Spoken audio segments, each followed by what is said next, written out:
ദേവാന്റെ ഈ നാടകം കണ്ടിട്ടുണ്ടോ? നാടകം എന്താന്ന് അറിയോ നിനക്ക്?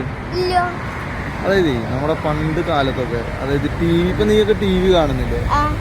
അപ്പൊ അതൊന്നും ഇല്ലാത്തൊരു കാലത്ത് ഈ നമ്മുടെ കണ്ണമ്പറ വേല, പൊട്ടിമട വേല, അതുപോലെ വേലകളൊക്കെ നടക്കുന്ന പൂരങ്ങൾ അല്ലെങ്കിൽ പള്ളിപ്പെരുന്നാളൊക്കെ നടക്കുന്ന സ്ഥലത്ത്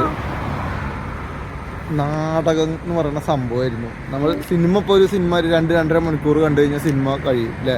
അപ്പം അതിലെ കഥ പൂർണ്ണമായിട്ടുണ്ടാവും. അതുപോലെ ഓരോരോ കഥകൾ പുരാണങ്ങളിലെയും മറ്റ് ജീവിതത്തിൻ്റെയൊക്കെ കോർത്തിണക്കിക്കൊണ്ട് ഒരു സിനിമ രീതിയിൽ ഒരു സംഭവമുണ്ട്. അതാണ് നാടകം. നമ്മുടെ പൊമ്പഴ പള്ളിയിലെ പെരുന്നാളിൻ്റെ ഭാഗമായിട്ട് നാടകമുണ്ട്. അപ്പോൾ അതൊന്നും നമുക്കൊന്ന് പോയി കണ്ടാലോ? ഓക്കെ, എന്നാൽ നമുക്ക് അങ്ങോട്ട് പോവാം. നമുക്ക് പോവാം അല്ലേ? അത് കേട്ടോ, നാടകത്തിൻ്റെ കാര്യങ്ങൾ എങ്ങനെയാണ് നമുക്ക്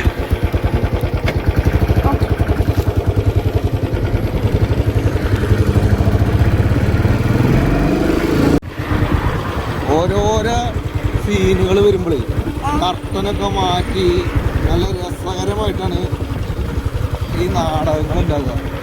ഈ നാടകങ്ങൾ പിന്നെ ഈ ബാല എന്ന് പറയുന്ന ഒരു സംഭവം വേറെ വന്നപ്പോൾ നാടകങ്ങൾക്കൊന്നും വലിയ പ്രസക്തി ഇല്ലാണ്ടായിപ്പോയി. പിന്നെ വീണ്ടും ഇപ്പോൾ അതൊരു ട്രെൻഡായി വന്നുകൊണ്ടിരിക്കുക.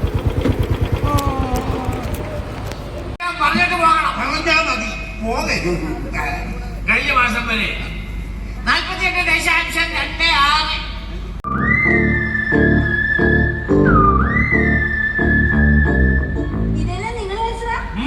പണ്ട് വരച്ചതാ. എന്താ പേര്? ആവശ്യമില്ലാത്തടുത്ത് ആധാർ കാർഡ് വട്ടിച്ചല്ല. അത് അവര് ചെയ്യോ? അങ്ങോട്ട് പോ.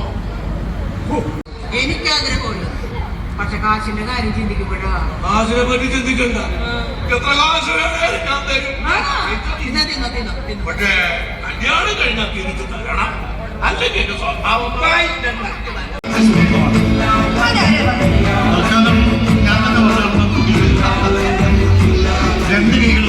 ദേവന്റെ നാടകം കണ്ടില്ലേ? ഓരോ നാടകങ്ങളും വളരെ കഷ്ടപ്പെട്ടാണ് അവർ ഇത് അവതരിപ്പിക്കുന്നത്. ഇത് ഇന്ന് നമ്മൾ കണ്ട നാടകത്തിൽ ഒരുപാട് പേര് അർഭാട ജീവിതം നയിച്ചിട്ട് കല്യാണങ്ങളൊക്കെ നടത്തും അർഭാടമായിട്ട്.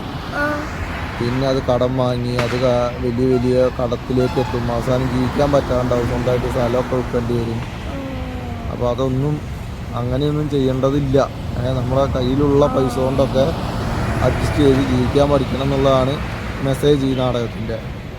മറ്റുള്ളവരുടെ കയ്യിലെ പൈസ കൊണ്ട് നമ്മൾ കാര്യങ്ങൾ നടത്തരുത്. മറ്റുള്ളവരെന്ത് വിചാരിക്കുന്നു വിചാരിച്ച് നമ്മൾ കടം വരുത്തി വലിയ വലിയ കാര്യങ്ങളൊന്നും ചെയ്യേണ്ടതില്ല എന്നുള്ളതാണ് നാടകത്തിൻ്റെ ഉള്ളടക്കം. ഓരോ നാടകങ്ങൾ ഇങ്ങനെ പല പല കഥകളാണ്. നാടകം എന്നുള്ള സംഭവം എന്തായാലും നീ കണ്ടു അല്ലേ? Okay, bye.